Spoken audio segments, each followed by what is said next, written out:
It started as any other ordinary evening. Lisa had told me she was going out for a girls' night, a harmless break from the usual routine. I didn't think much of it at first. We'd been married for 4 years of trust, familiarity, and the understanding that we didn't need to question each other over small things. But that night, something shifted. It wasn't that I was snooping or paranoid. I wasn't looking for trouble. But when my phone buzzed later that evening, I glanced at the screen. Without a second thought, it was a notification from Snapchat. Lisa's best friend, Mia, had posted a video. My heart sank when I saw it. Lisa sitting on some stranger's lap, laughing like it was the most natural thing in the world. I couldn't help but stare at it, my mind racing with disbelief. A dare. Lisa had said, a simple girls' night out. I thought nothing of it, brushing off the nagging sense that something didn't sit right. But there it was, displayed for the world to see. I wasn't the type to lose control over something like this. I wasn't going to call her immediately, demanding an explanation or spiraling into a fit of anger. Instead, I typed 3 words. Nice girls' night. I commented, hit send, and locked my phone. Then I sat back and waited. I knew exactly what was coming. Within minutes, the post was deleted. The phone began to buzz incessantly with Lisa's name flashing across the screen. I ignored it, let her sweat. By the 4th call, I picked up. She was already crying. Liam, please, just let me explain, she begged through her tears. I let her stammer, let her dig the hole deeper, but I wasn't interested in hearing excuses. I laughed, the sound bitter in my throat.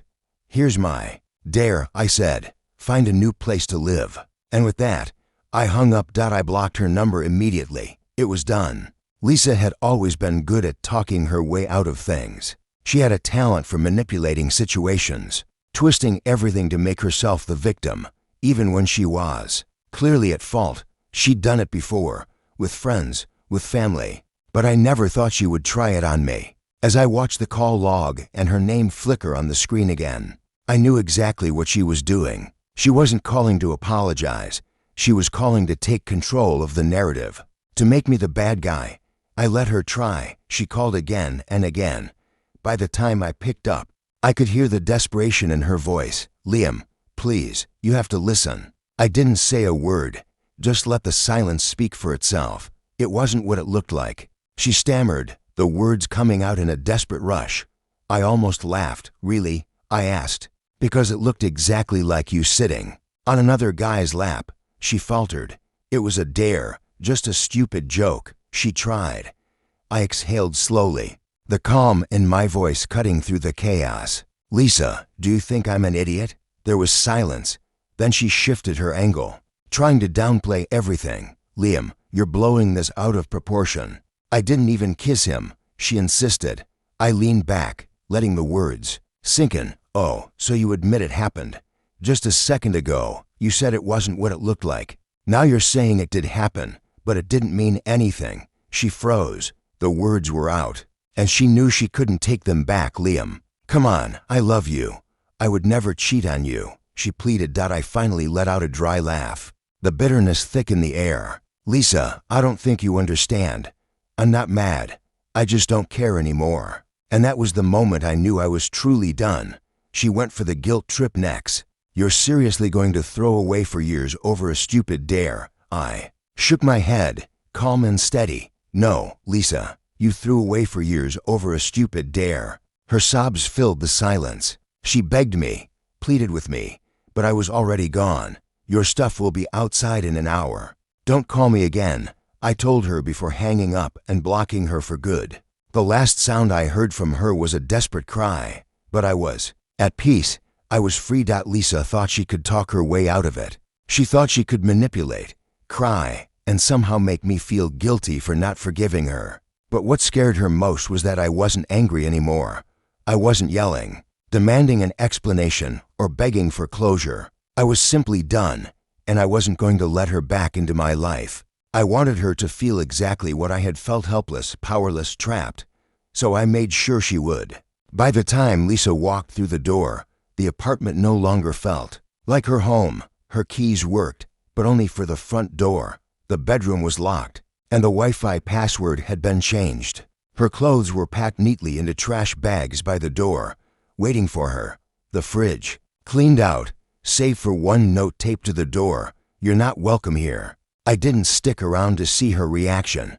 I knew exactly how it would go. She'd walk in, expecting a fight, ready to cry her way back into my good graces. But instead, she would find nothing but silence. No argument, no confrontation, just emptiness. An hour later, the text started, "Liam, what the hell?" Then another, "Where's all my stuff?" The calls followed. Frantic and desperate, I ignored them. The text messages grew more frantic. "Please talk to me. I don't know what to do." And that's when I knew she finally understood. She wasn't in control anymore. The texts kept coming, each one more desperate than the last. "I know I messed up, but this is too much. I have nowhere to go. You can't just do this to me, Liam. Please." She was begging now. The same woman who had laughed off her behavior as a joke was now pleading for another chance. That's when I finally responded. Hope that dare was worth it. Then I blocked her, and just like that, Lisa was gone from my life. Lisa had always been the kind of person who bounced back from every mistake, using her charm to make people feel bad for her, always knowing someone would come to her rescue. But not this time. I made sure of it. I imagined what it must have been like on her side.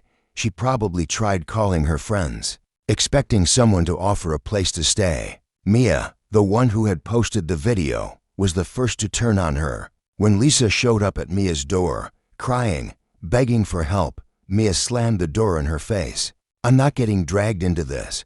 Her other friends were no better. The ones who had hyped up the girls' night were nowhere to be found. None of them wanted to be associated with the drama. Lisa's last option was to crawl back to her parents, telling them she had a fight with me, leaving out the part about the affair. But I had already made sure they knew. A simple message to her mom was all it took. "Hey, just letting you know, Lisa might be coming to you for help." I'd ask her why she lost her apartment before taking her in. By the time she showed up at their doorstep, her parents were waiting, and they were pissed. Days later, I got a final message from her. "I deserve this. I get that now, but I really did love you." I stared at the message for a long time, then deleted it. I was done. Lisa had thought she could land on her feet, that she would always have options. But now, she was struggling. She was living on a friend's couch, unable to afford anything of her own. Her part-time job barely covered gas and groceries, and she was sinking. 1 week later, she reached out again. This time, she wasn't apologizing. She wasn't trying to take responsibility. She just wanted a chance to clear the air. I didn't respond. A few days passed, and I saw her message again, but I deleted it too. There was nothing left to say. Lisa's biggest fear wasn't being alone. It was seeing me move on without her. And that, sadly for her, is exactly what happened. One day, while out with friends, I spotted her. Or rather, she saw me first. The look on her face when she froze told me everything. She looked rough, stressed, exhausted. I, on the other hand, was doing just fine. Better than fine. I had a new haircut, a new routine at the gym, and a life that no longer revolved around her. She saw it, and I saw her see it. In that moment, I knew she regretted everything, but I didn't say a word. Because the best revenge, it's living a life where she no longer matters.